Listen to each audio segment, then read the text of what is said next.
High Point University presents A Conversation with Dr. Tony Atala and Nido Cobain is a production of UNC TV in association with High Point University.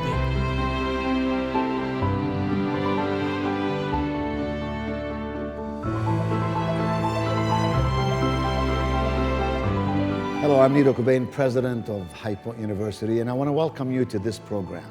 Yet another program in a series where we invite thought leaders from across America and the world to share ideas with our High Point University family and by extension, with you. Today, my guest is a distinguished American, a scientist known the world over. His name is Dr. Tony Atala. He's the director of the Wake Forest Institute for Regenerative Medicine. Tony, welcome to High Point University. It's great to be here, Nido. It's such a great place. We're delighted that you're here, and I want to learn so much from you today about how you are making this world better in a way that people will live longer, live healthier, have their body regenerate certain organs, and so on. But first, I want our audience to know more about you. So Tony, where were you born? Who are you? Does your wife love you? What hobbies do you have? Who is Tony Atala? Well, actually, I was born in South America, in Peru, and then moved here when I was about 11 years old. And then, had my whole life here since. It's been a wonderful voyage. My family moved here. They were actually here, went down to South America, ended up moving around a lot. And then we actually ended up in Florida at first, and then went all the way up to Kentucky, and then Massachusetts, and then here to North Carolina. So I've been all over the East Coast in my life. I do have a very wonderful family. My wife's actually a psychiatrist, so maybe that explains some of my behaviors. And two wonderful children who are just an absolute delight, and really most of my time I spend with my family. My free time is family time, basically. And you were a research fellow at Harvard, yes? Yes. Is that when your interest in or your knowledge of this whole field of regenerative medicine came to be? Yes, actually that's where I started my research. And that's an interesting story because I actually never intended to do research. I just never had it in my mindset that's something I wanted to do. But when I actually started my training there, the chief of the program, the head of the program, Dr. Alan Reddick, basically, said to me, I really think you ought to do add a research component to your training. And I told him, well, I'd really like to think about that. I don't know if I'm really convinced that's really something I'd like to do. So I said, think about it, and I'll call you back in a week. So I did think about it, talked it over with some of my mentors, and he called back a week later and said, have you thought about it? And I said, I really have given it some thought. Really, thank you for your advice, but I still think I'm not going to do the research track. At which point he said, why don't I say hello to your wife? Is she home? Did you say, may I speak to your wife, or may I speak to your psychiatrist? Which was it? He said, your wife. Okay. But it was just, just to say hello. I said, sure, why not? So he actually got on the phone. She got off the phone and looked at me and said, you really ought to do that research time. And that's how I got started. And that's it. That's it. It wasn't the love of research or anything like that. No, yes. It wasn't actually at first. It really wasn't. I just wanted to practice medicine and just, What is it that your wife said to you that shifted your thinking so quickly? Well, she said, Dr. Reddick thinks you ought to do this. He knows, he's a person who knows about training people. He's been training people his whole life. He's seeing something that you ought to be doing that should be good for you.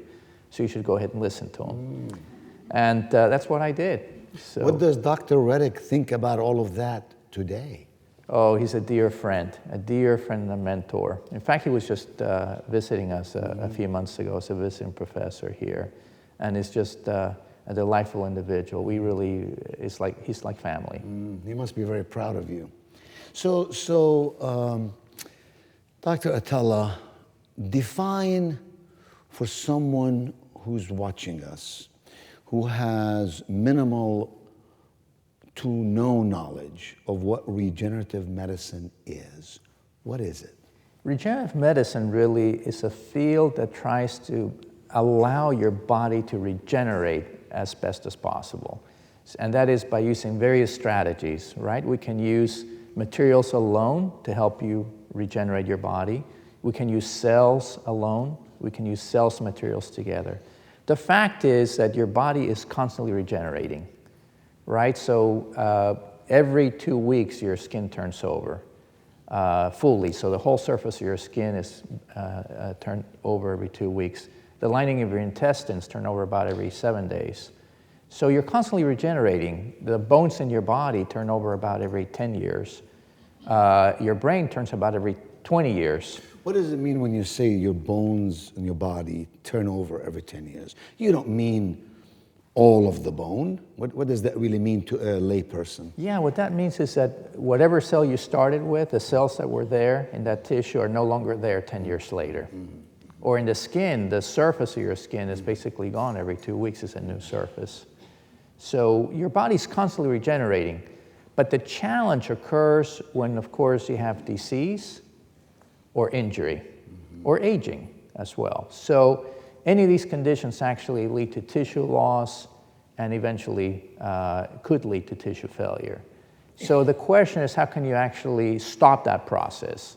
How can you reverse the process of disease or injury?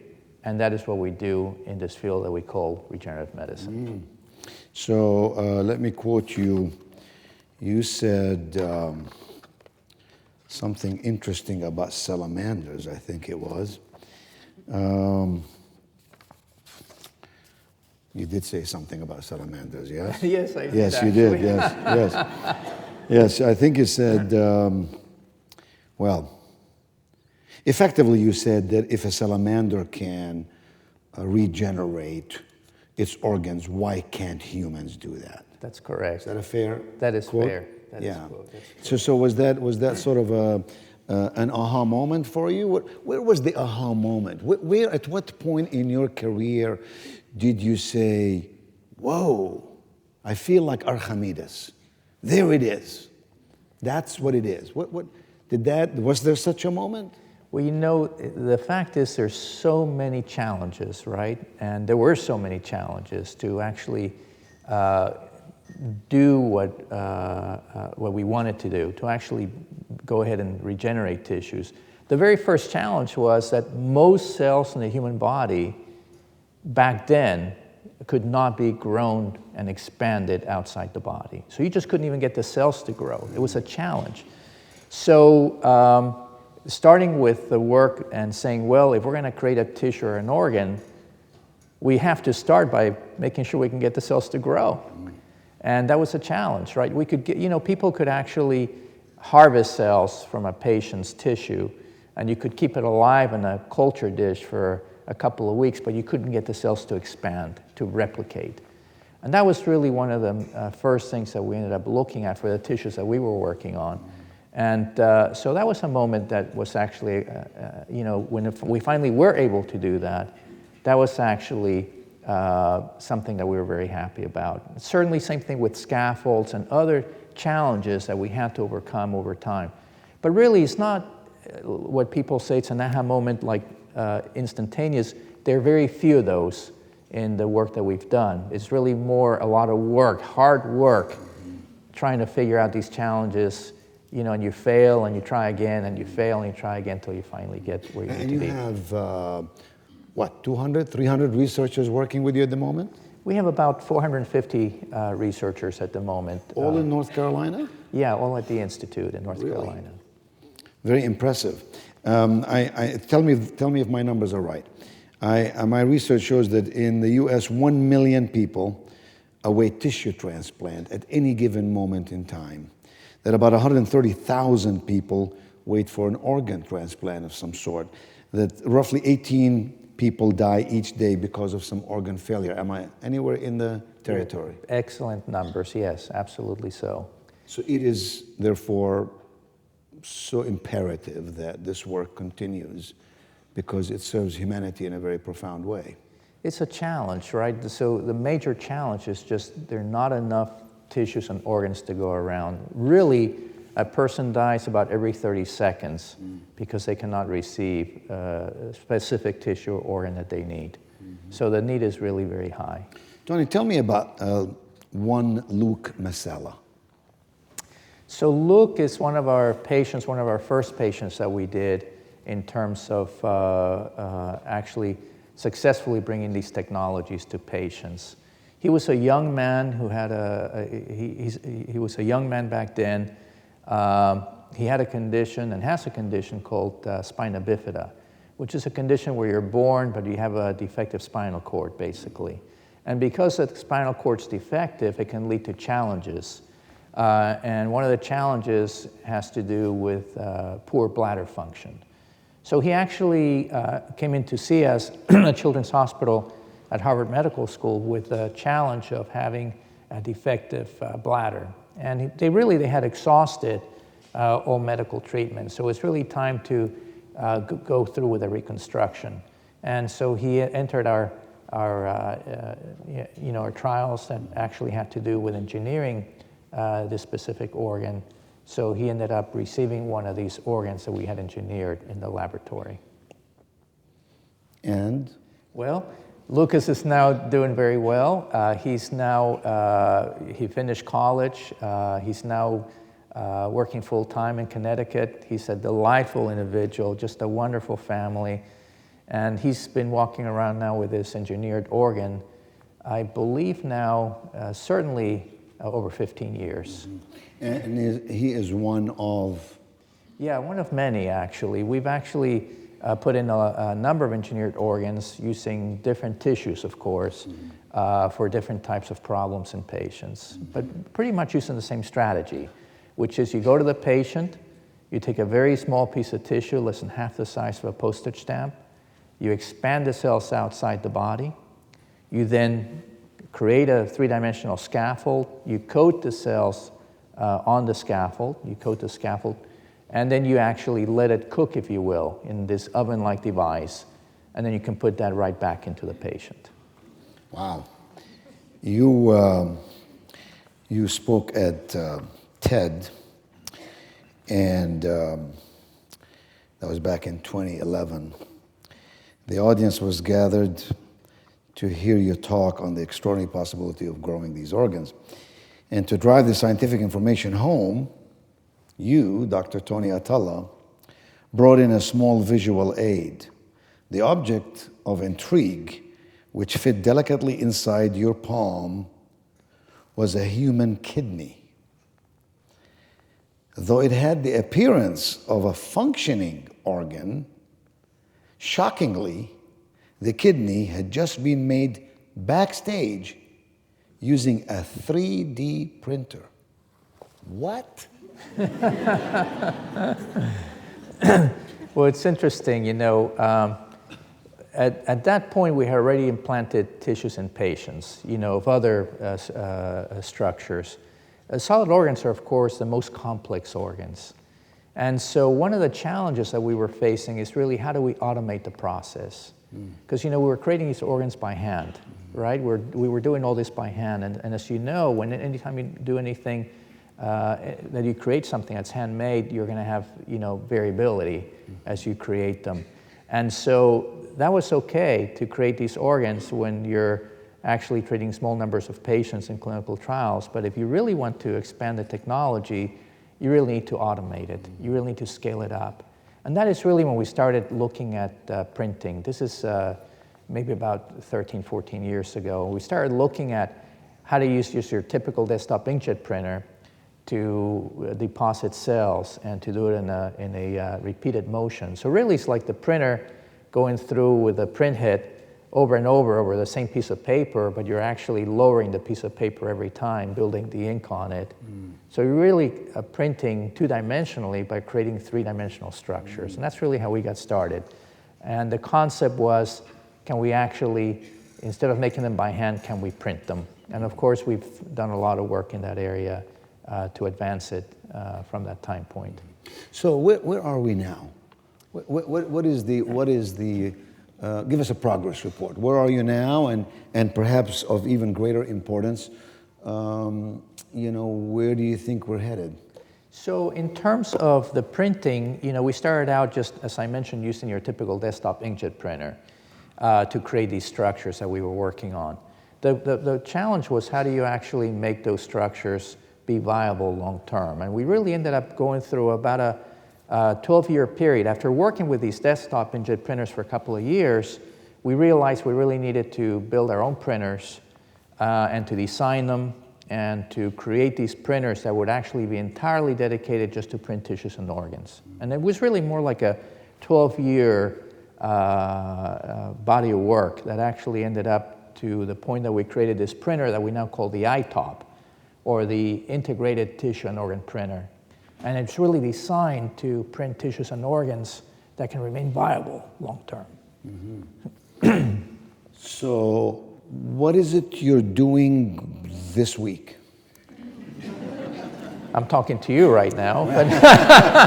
But this is not going to last a week. But I mean, I'm as a citizen of the world, and as a person like everybody else who is aging, I'm intensely interested, of course, in knowing what the future looks like. For example, will it in my lifetime be possible that my body could regenerate a certain organ? Or is it more for my children? Or is it more for my grandchildren? Where is the progress of this research, and where is the practical application of such in society? So, there's a level of complexity with the organs. So flat structures like skin are the least complex because they're really, architecturally less complex. The next level of complexity are tubular structures like blood vessels or windpipes, right? They have a little bit more of a complex architecture, more cell types to them. The third level of complexity are hollow non-tubular organs like the bladder or the stomach. Because they have a more complex architecture, the cells are more complex and the function of the organ is more complex in terms of their interaction with other organs. And finally, the most complex organs are the solid organs, like the kidney or the heart or the lungs. And therefore, as we move forward in this field, what you're seeing is we've already implanted tissues in the first three types. So we've implanted flat structures, such as skin, which have been engineered. We've implanted tubular structures, hollow non-tubular organs, like the bladder we mentioned. The challenge is, how do we get to the solid organ? Up to this point, we have not yet implanted a solid organ per se, but we are using cell therapy to actually combat tissue disease. So we do have now trials that are ongoing in patients with kidney disease and other areas where therapies can be used for these patients, and there are limited number of patients under clinical trials. So that's where we are today. The hope is to really expand the number of tissues that we can put into patients, and of course to increase the number of patients that can benefit from these technologies. And do you have any prediction in terms of timelines? Hard as that is to make, I understand, but it is hard. Of course, patients are getting these tissues now, right? We are implanting these tissues in patients now. The question is, how long will it take to actually make sure these technologies are available to everybody, as opposed to a limited number of patients? And that has to do a lot with the process we need to go through to make sure that these technologies are safe long-term through our regulatory process. And to put that in perspective, just a pill, to actually develop a pill, the average time to have a pill go all the way from the very first patient that gets treated under a clinical trial to the time it actually gets released by the FDA to the marketplace, the average time for that is 15 years. And that's for a pill. Now, you may say, why is it taking so long? Because you really do need to do these trials in a stepwise manner, where you're treating a small number first and a larger number, then even a larger number, to make sure that the technologies are safe long term. So we can really do what we're supposed to do, which of course is to first do no harm. You remind me of a quote that you said. You said, and when we launch these technologies to patients, we want to make sure that we ask ourselves a very tough question. Are you ready to place this in your own loved one, your own child, your own family member? And then we proceed. Because our main goal, of course, is first to do no harm. So in my lifetime, I'm not gonna get any. Was that your answer, really? Well, actually, if you qualify for one of our clinical trials, you could get it. Get what? One of the you could get one of the tissues that we're implanting, or one of the therapies. These tissues are implanted because of what? Are we talking about someone getting burnt? Are we talking about what? Give me an idea. Yeah, it depends on the injury. Certainly, for patients with burns, for example, you could get you could get skin. For patients who have problems with their muscle in specific organs, we could actually try to replace that. Patients who've had challenges with their some of the reproductive organs, we could actually do that as well. Patients who've had issues with kidney disease, we could probably get patients involved in those technologies. So a number of technologies, that have been actually used in patients, and the disease state really varies, right? So it doesn't really matter what the condition is per se. It is which organ is actually being damaged by the disease. So that needs the actual replacement of the organ. So the disease could be cancer, for example. It could be cancer. It could be diabetes. So the disease state, regardless of the disease state, there is one common denominator, and that is that all diseases end up with scars in the body. And so when the scar is too large, it impacts the ability of the organ to function. And so what we need to do is go in and actually then replace that tissue with normal tissue, that scar tissue that is no longer working, whether it be scar tissue in the heart that had heart failure, or scar tissue in the kidney that had kidney failure, or scar tissue in the lung that had lung failure. At the end of the day, you're really dealing with the same pathology in the body, the end pathology being a scar. We hear so much about cancer, the effect of cancer. In my own family, I have been the recipient of the pain of seeing a loved one go through cancer. It is, when you speak of tissue being replaced, let's take breast cancer as an example. Give us the application there.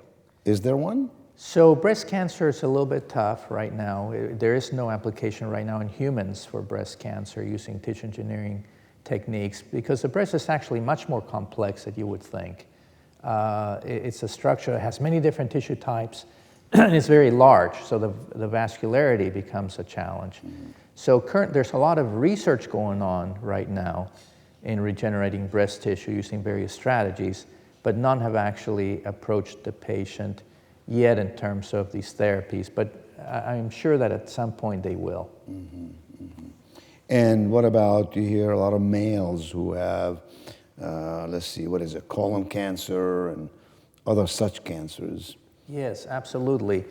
Now, with the colon and the intestine, of course, the nice thing about the intestines is they're very long. So you have a lot of intestine, a lot of colon. So for those, there is work being done in that area, but it's much easier to actually repair those patients, because you're only taking a small segment out of that organ at this point. Where does the liver come into all of this? The liver is a vital organ, of course. It really is a vital organ. It's a solid organ, so again, it's the level that we are aiming for. But the liver, again, has many conditions that can affect it, right? It could be liver damage due to hepatitis, which is an infection. It could be liver damage due to alcohol consumption.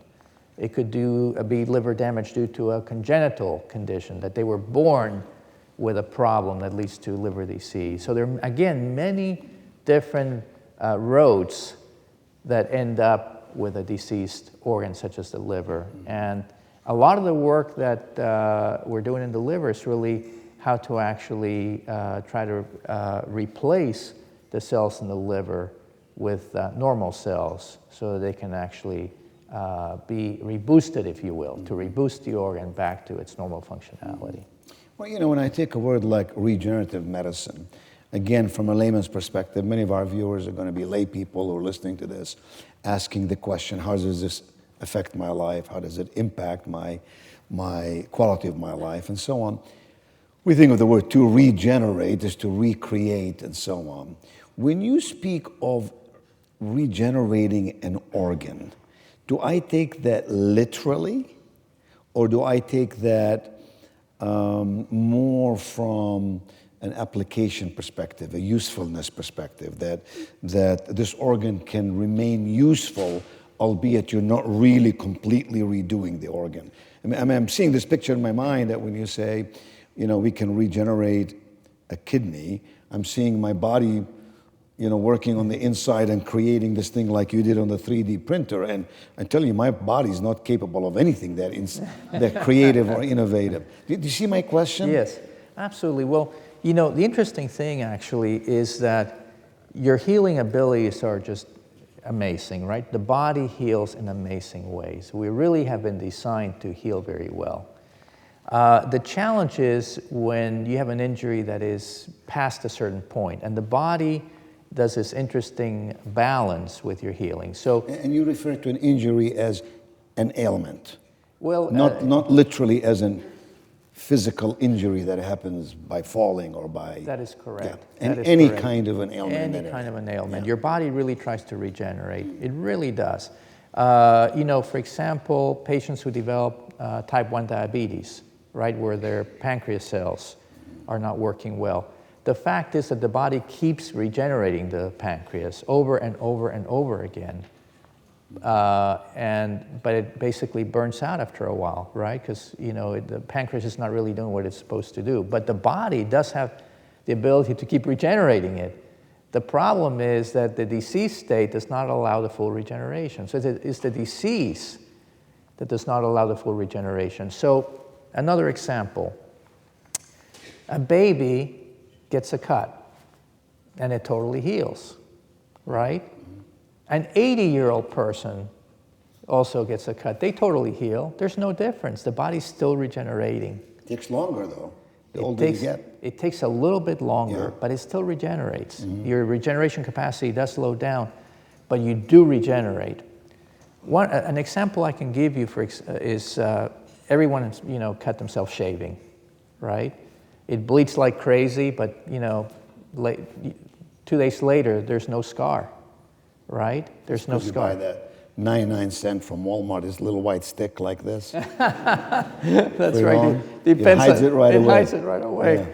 But you know, as a surgeon, I can go to the operating room and I can use the same size blade that we use for shaving, and 100% of the time, there's going to be a scar when you make the incision. And the difference is how deep the incision was made. Right? When you just nick yourself shaving, it heals up because the injury was superficial. But with a knife, with a scalpel, you're making an incision that's deep, and therefore the body is going to regenerate. And the challenge is, at the time of quick injury, the body tends to regenerate with a scar as opposed as with normal tissue. Because the first reaction of the body is to protect itself from the outside environment. So you do regenerate, but it depends under what conditions and what's going on in your body to make sure that it protects itself from infection.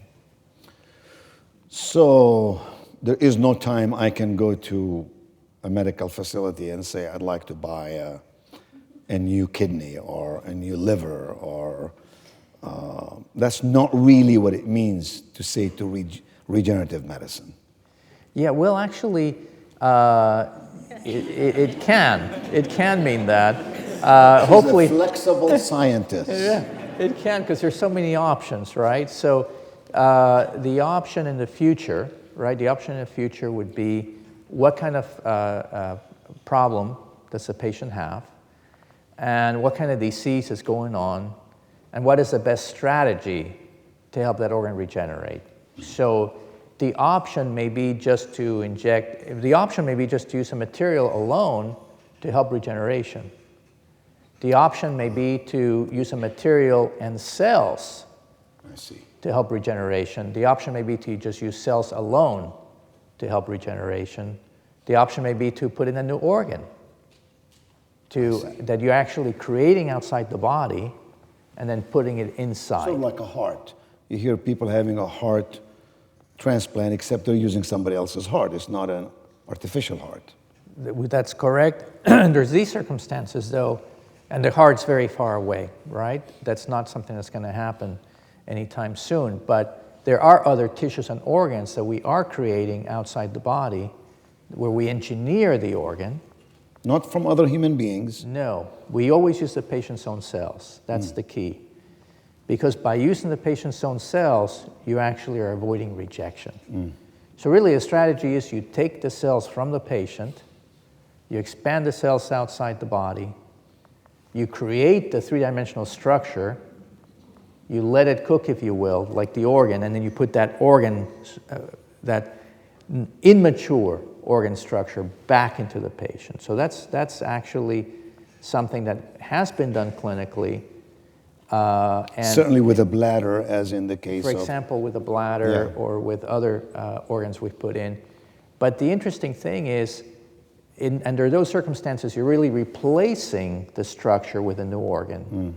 But there are conditions where you don't need to do that. You may just need to inject cells to reboost it. So to borrow from technology, it's hardware, software.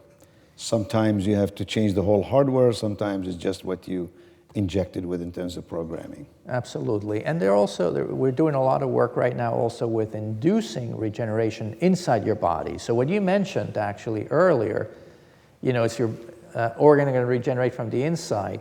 Well, actually, it is possible to do that experimentally right now, where you do rely on proteins and growth factors and small molecules to actually help your body regenerate from the inside. And that's also part of regenerative medicine. Tony, what gives you the greatest encouragement about your work? I mean, when you go home some nights, I have to believe that you sit there, think to yourself, or say to your wife, what a frustrating day this was, and nothing worked. I had hoped for this, that we ended up with that. But there are certain days that you can't wait to get up and go get 'em Tiger, because you're filled with passion and hope and desire and inspiration. What is it that gives you really a big dose of encouragement that your work is going to produce enormous benefit for generations to come? Where is that encouragement from? Obviously, there's some scientific data that is giving you hope. What else? Well, in reality, what gives me the most satisfaction is actually taking care of my surgical patients, taking care of my patients, going into surgery, doing surgery, knowing that you're creating changes for those patients and their future lives, to interact with their families. And that really is what inspires me, because, being in a clinical setting as well, where I do spend time in a clinical setting, seeing patients and their families, being in the operating room, and actually doing surgery, and you see all the challenges that we still have to overcome, right? We know what our limitations are. We go to the OR and we can do the best that we can, but sometimes we know that what we are offering the patient is really not the ideal treatment. But unfortunately, that's all we have.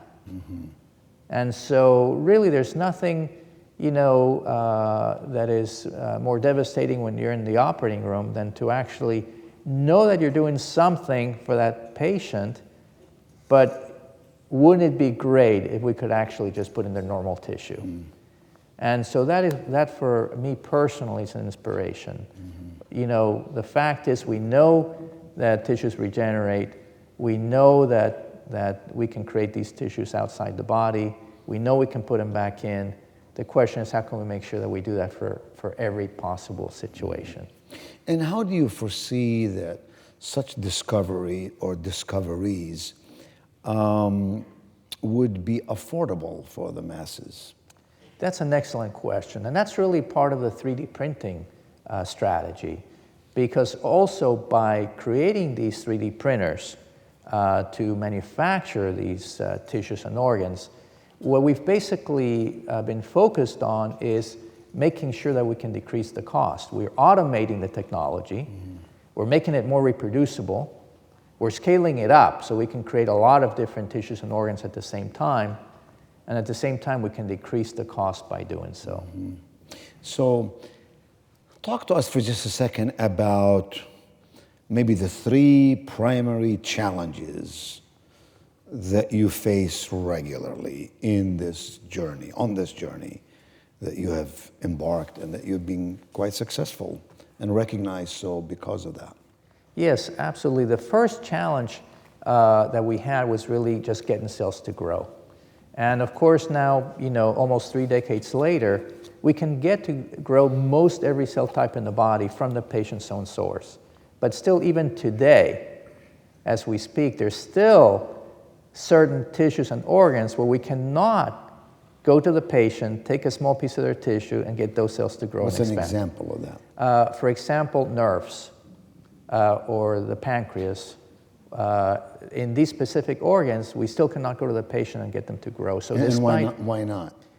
Well, because you know we still don't have all the cell biology figured out. So despite all the work that's happened over the last several decades, we can now grow a lot of these different tissues from patients, but there's still some where we cannot do so. We cannot go to the patient and take that piece of tissue from their organ and grow them. So that's one challenge. That's one challenge. What's another one?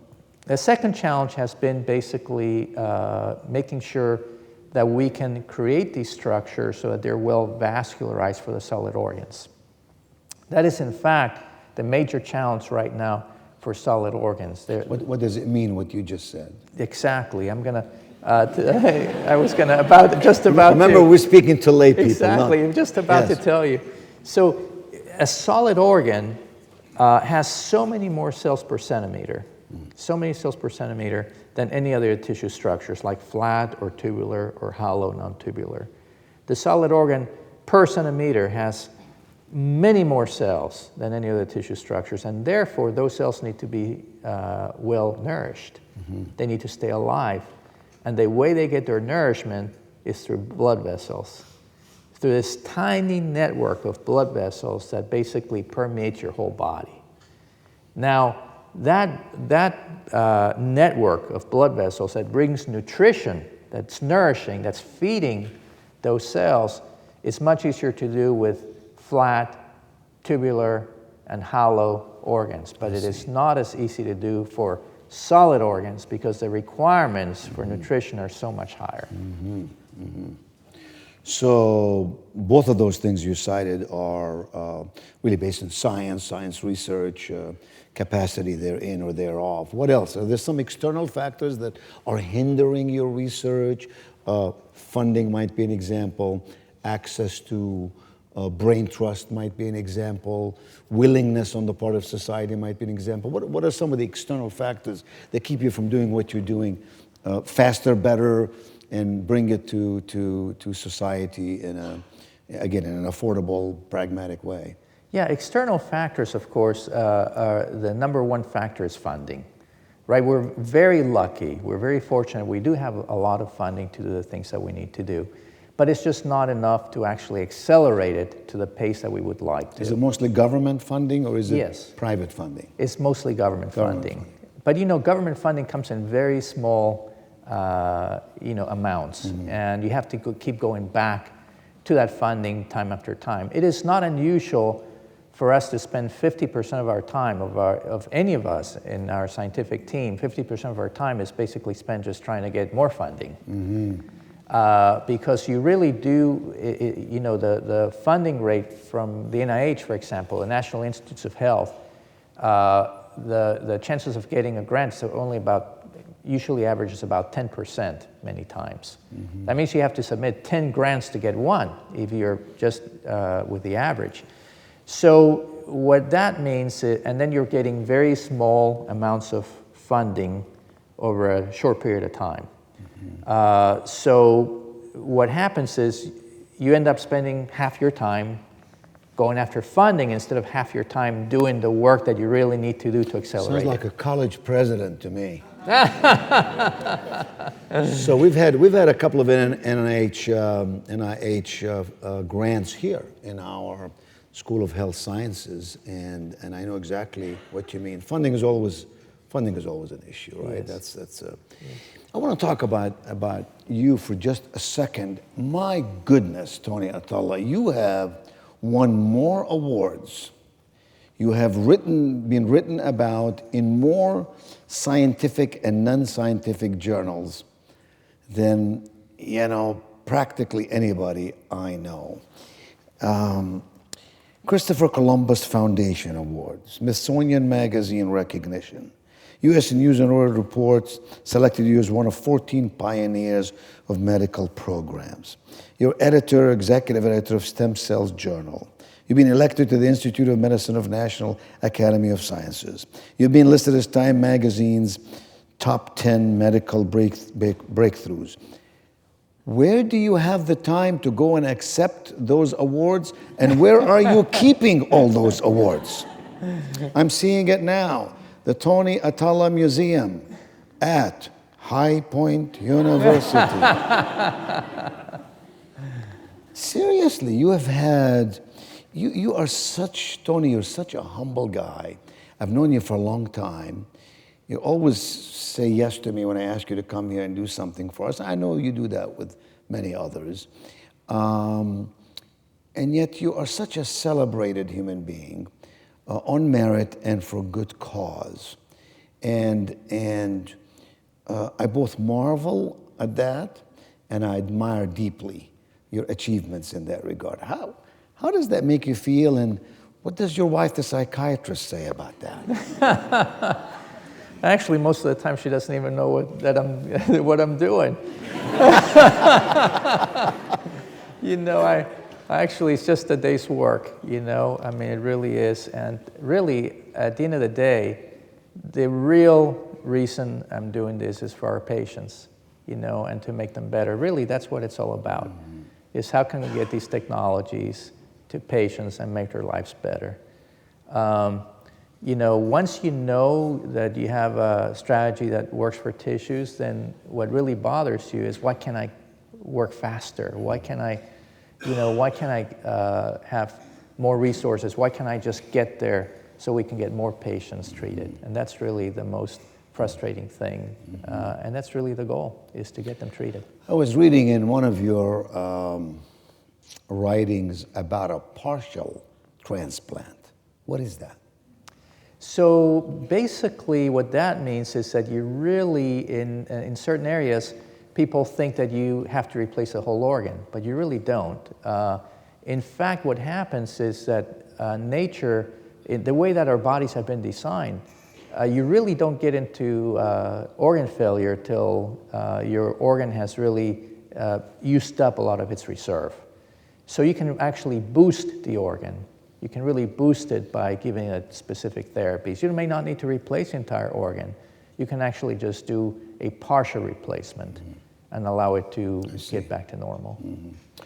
I thought maybe it's based on how much you like the person you're replacing the organ for. Tell me this, what scares you? What scares you the most?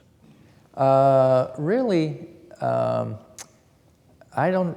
really don't think that way. I mean, I really, the one thing that really does, you know, keep me in terms of, that bugs me, is the fact that, you know, life is short, and you really want to get these technologies to patients. That's really what scares me, that I'm thinking, you know, how many patients are out there? How many patients are out there that are having these challenges that may actually benefit from these technologies, and that these technologies may be helpful to them, but we're not doing everything we can to actually get it to them.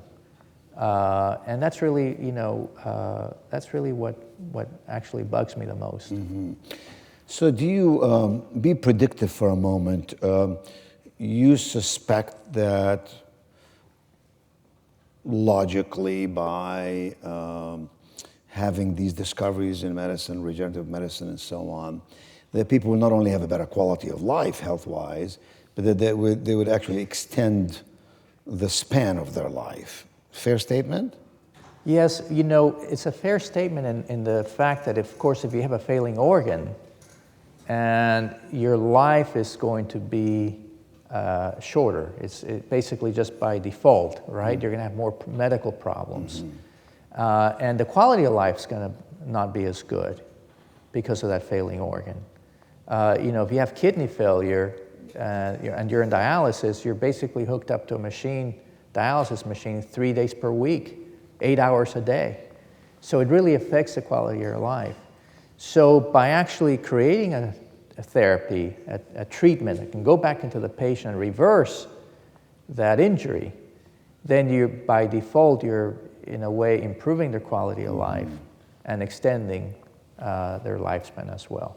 Well, we had a speaker here who specializes in aging, all matters that cause it, all matters that can preclude it from becoming an interference in our life. And he spoke eloquently and pretty persuasively about the notion that the average 17, 18-year-old today could live to be 120, for example. And he gave a whole host of contributing factors that could lead to that. So somewhere in the back of your mind, when your researchers are talking, does that ever come up, that if we do this, people could live longer? Or that's a very secondary point for your work and your research and your interest? Really, the major point for our work is really making patients better and making sure that they have a better quality of life. It's not really about extending life, because you could extend life and still not have a good quality of life. Yes. And so both go hand in hand. You know, what we are trying to do is really make patients better. So by default, you're extending their lives because they would have had major problems if that organ was not functioning. But at the end of the day, they're going to have a better quality of life as well. So Tony, do you have any hobbies? Yeah, I do love to read. I love to read. I do mostly scientific journals, or? No, I do love biographies, actually. Yes. I love biographies. I do like reading history. I love to read, but really a lot of my time right now is spent with my family, because you know I do have two still children in school at home. And you do stuff with them, or you just read to them? No, we do a lot of fun things together. We Yes. love doing a lot of things together. You are so gracious to serve on the National Board of Advisors for High Point University. It doesn't go unnoticed by any one of us that you are a distinguished professor at Wake Forest University, and yet you've agreed to lend your name to be associated with us. It does not go unnoticed by any one of us that you have been an advocate of this institution, that you have even suggested some families send their children here, for which we pay no commission. And I want to thank you for that. Well, I have to tell you, it is truly amazing what's happened here at High Point University, what you have been able to do and lead here at High Point University. It's amazing. I mean, it's just anyone who can actually pick up a magazine or look up what's happened in this university campus over the last 2 decades It is truly, It's only 12 years. but yes, but You give us 8 more years and you'll see a thing or two. you're right. It's Yes. been about 14 years, No, 13, 13 years. 13 years, Yeah. right? But actually, but- 10 to 11 years. The first 2 years, we were just drinking coffee and talking. But it's amazing, right? I remember coming through High Point University. I mean, just the amazing infrastructure that has been built, the amazing schools, and this School of Health Sciences, the School of Pharmacy. I mean, everywhere you go, everywhere you go here in North Carolina, High Point represents North Carolina well, and represents a region well, and represents as well nationally. I mean, and everywhere I go, whenever I have a chance, I actually do talk about the High Point Miracle.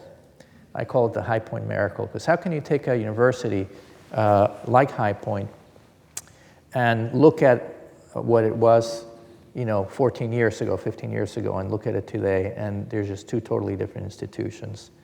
And so it's actually a big pleasure for me to be part of this journey, and I congratulate all of you for what you've done. You're very kind. Thank you very much. I tell you, two things. Number one, even though we're out of time, did you notice I did not interrupt you as you were giving compliments? Number two, it takes a village to build anything of value. And this institution is blessed with scholars like the ones you work with, researchers, liberal arts professors, professors in every discipline. They are a fine family of academics who understand the pragmatics of life and who are truly focused on providing an extraordinary education for every student here, an inspiring environment with caring people.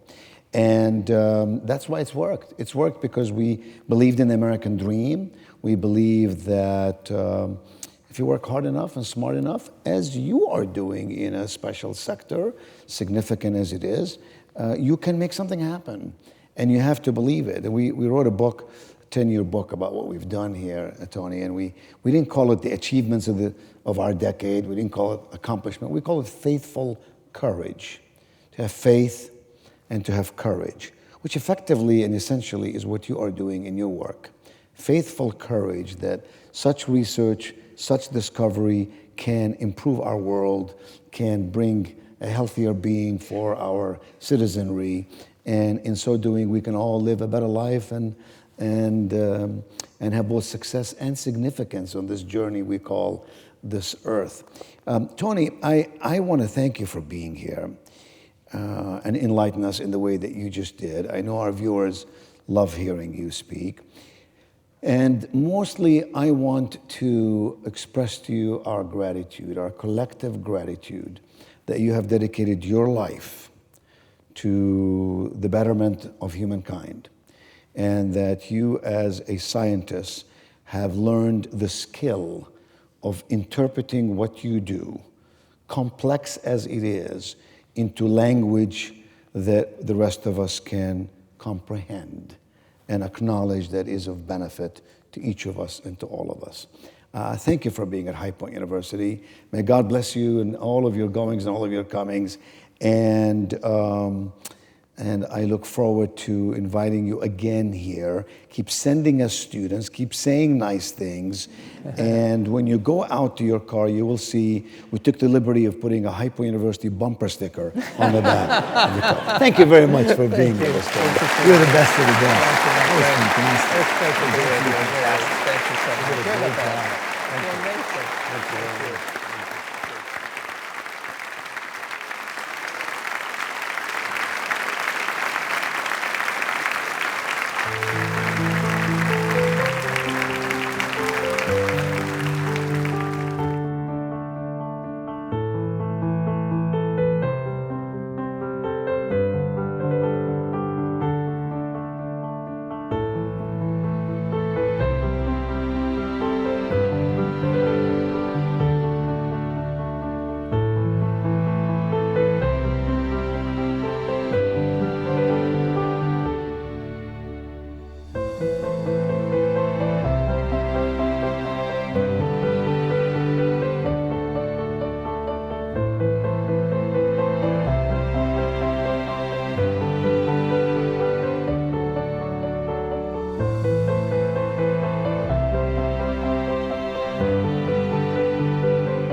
quality public television is made possible through the financial contributions of viewers like you, who invite you to join them in supporting UNC TV.